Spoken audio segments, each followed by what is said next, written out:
एक गांव में नहर के पास से एक कार गुजर रही थी। इस दौरान रॉन्ग साइड एक बाइक सवार आ रहा था। उस बाइक पर दो बच्चे बैठे हुए थे। इसके अलावा वो बाइक सवार था। जैसे ही वो कार के नज़दीक आता है, फिलहाल कार की उससे कोई टक्कर तो नहीं हुई थी और ना ही किसी शख्स के चोट लगती है।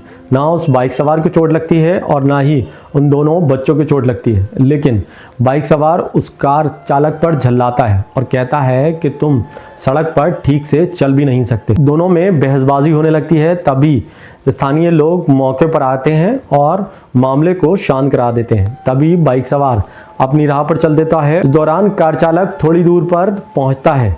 कार चालक जैसे ही थोड़ी दूर पर पहुंचता है, कुछ लोग लाठी डंडे लेकर आते हैं और उसकी हत्या कर देते हैं। इसकी हत्या की गूंज पूरे प्रदेश में फैलती है। नमस्कार, आदाब, मेरा नाम है मुनीब जैदी और आप देख रहे हैं रियल फाइल। रियल फाइल की आज की खास पेशकश में आज की कहानी है उत्तर प्रदेश के अमरोहा की। उत्तर प्रदेश का अमरोहा का बाबूगढ़ लगता है। बाबूगढ़ के पास एक नहर जा रही है। वहीं पर एक कार सवार अपने परिवार के साथ कार पर सवार होकर निकलता है।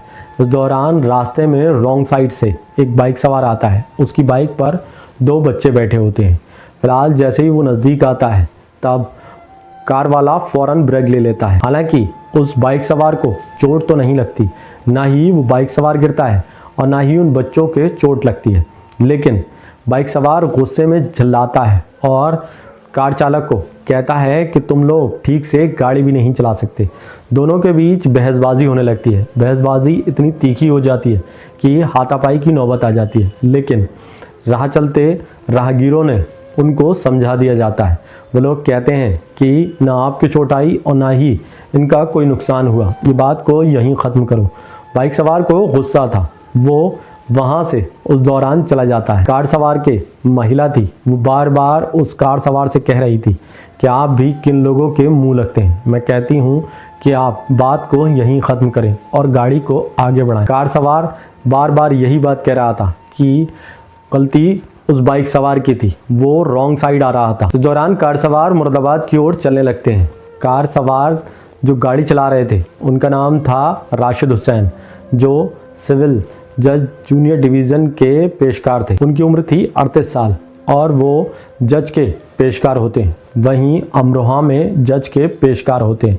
इसके अलावा उनकी पत्नी रुखसार थी। रुखसार के साथ उनका एक बेटा अम्माद था। इसके अलावा भतीजा सलमान और आरिश और मायरा, इसके अलावा एक बेटा और था। वो लोग कार में सफ़र कर रहे थे। इस दौरान रुखसार कहती हैं कि आप भी बेवजह बहस करने में जुट जाते हैं। आप इतने पढ़े लिखे होने के बावजूद भी उस बाइक सवार से ज़बरदस्ती बहस कर रहे थे। मैं कहती हूँ कि लगातार बहस नहीं किया करें, बहस कभी भी महंगी पड़ सकती है।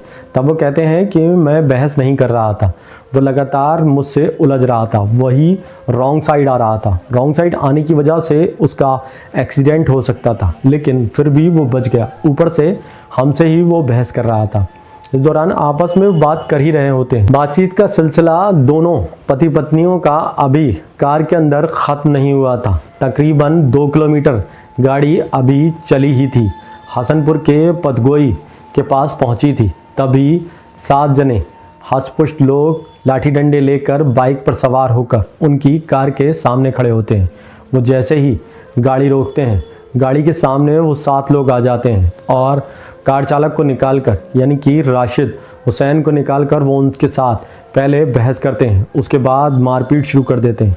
उनको लाठी डंडों से इतना पीटते हैं कि आसपास के लोग इकट्ठे हो जाते हैं। इस दौरान उनको लाठी डंडों से इतना पीटते हैं कि वो अधमरे हो जाते हैं। जब तक वो कुछ कर पाते, तब तक वो लोग इतनी बुरी तरीके से राशिद को पीटते हैं कि कोई भी उनकी मदद के लिए नहीं आया। खुद महिला कार के बाहर आ जाती है और लगातार स्थानीय लोगों से मदद की गुहार लगा रही थी, राहगीरों से लगातार गुहार लगा रही थी, लेकिन कोई भी उस शख्स को बचाने के लिए नहीं आ रहा था। बात सिर्फ इतनी थी कि वो बाइक सवार उस कार के सामने आ जाता है, लेकिन कार की उसको टक्कर लगी भी नहीं थी। फिर भी वो बाइक सवार उसकी जान लेने पर आमादा थे। राशिद को लगातार वो डंडों से पीट रहे थे।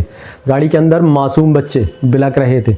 उनकी चीखें निकल रही थी, लेकिन उनकी चीखों को कोई भी सुनने वाला नहीं था। लगातार राशिद हुसैन को पीटा जा रहा था। जब वो देखते हैं कि राशिद हुसैन अधमरे हो गए, तब वो पीटकर अपनी लाठी डंडों और बेल्टों को लेकर बाइक पर बैठते हैं और सवार होकर वहाँ से चले जाते हैं।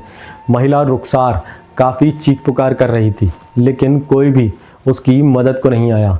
सैकड़ों लोग वहाँ पर जमा तो थे, लेकिन किसी की हिम्मत नहीं थी कि उन बदमाशों को रोक सके, उनके हाथ से वो डंडे ले सके जिससे राशिद हुसैन को पीटा जा रहा था। हालांकि ज़ख्मी हालत में लहूलुहान अवस्था में राशिद हुसैन सड़क पर पड़े थे।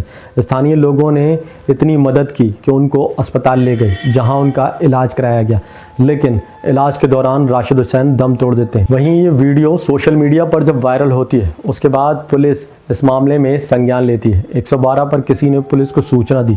मौके पर 112 पुलिस वहां पहुंचती है और जांच पड़ताल शुरू करती है। इस मामले में एसएसपी समेत अन्य अधिकारी इस मामले में जुट जाते हैं। वो जज के पेशकार थे। तब पता चलता है कि जिस शख्स की कार से एक्सीडेंट हुआ था, उस शख्स का नाम कलीम था और एक शान नाम का व्यक्ति था। इसके अलावा उनके कासिम भाई थे, जो 7 लोग आए थे और राशिद हुसैन पर हमला किया था। राशिद हुसैन उस घर के परिवार के अकेले जिम्मेदार थे और वो उस घर का खर्चा उठा रहे थे। राशिद हुसैन के भाई के बेटे की पहले ही मौत हो चुकी थी। वो अपने भतीजे को पाल रहे थे। इसके अलावा उनके 2 बेटे और एक बेटी की जिम्मेदारी थी। वो उसको बखूबी निभा रहे थे और अपने भतीजे की भी जिम्मेदारी उनके ऊपर थी। फिलहाल राशिद हुसैन का क्या कसूर था जो उन लोगों ने राशिद हुसैन के साथ किया? राशिद हुसैन उस घर के अकेले परवरिश करने वाले थे। अब उस घर की परवरिश कैसे होगी जिन लोगों ने राशिद हुसैन की हत्या कर दी? इस कहानी का उद्देश्य किसी के दिल को ठेस पहुंचाना नहीं, बल्कि लोगों को जागरूक करना है। इसलिए सतर्क रहें, सावधान रहें। मिलते हैं अगली कहानी में रियल फाइल्स के साथ। हम विदा लेते हैं। जय हिंद।